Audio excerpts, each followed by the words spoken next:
The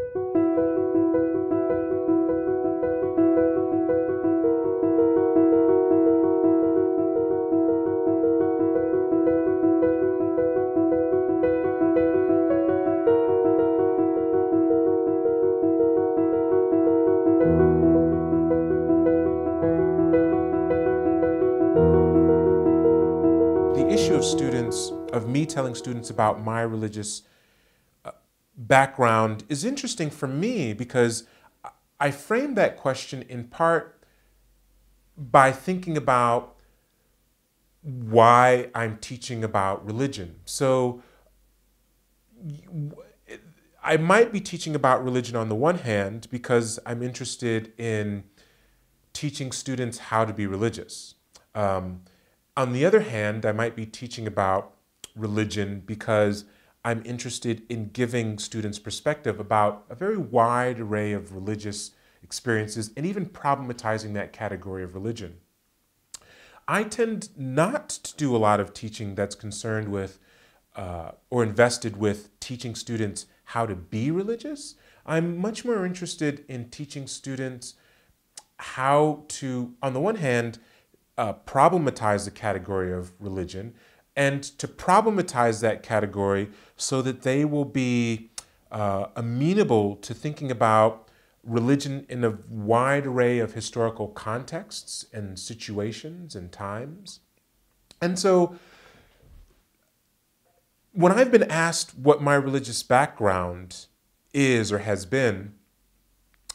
my answer to that question really depends upon what we're doing in class and the degree to which I think a student is fishing for some sort of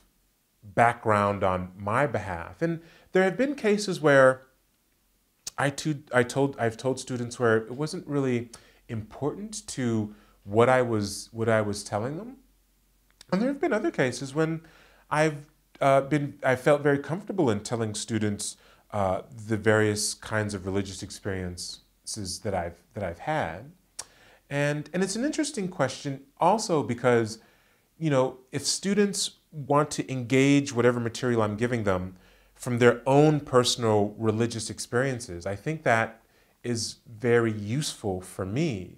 and so, you know, to be fair to them, one might argue, well, if I want them to speak from their own religious experiences, I should be willing to do the same thing.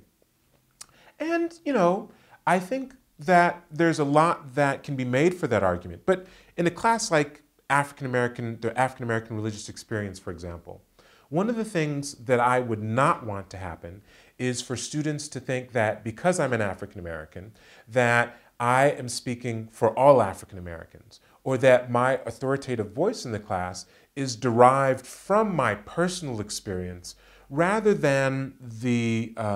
breadth and depth of scholarly work that I've done and that I'm currently engaged in.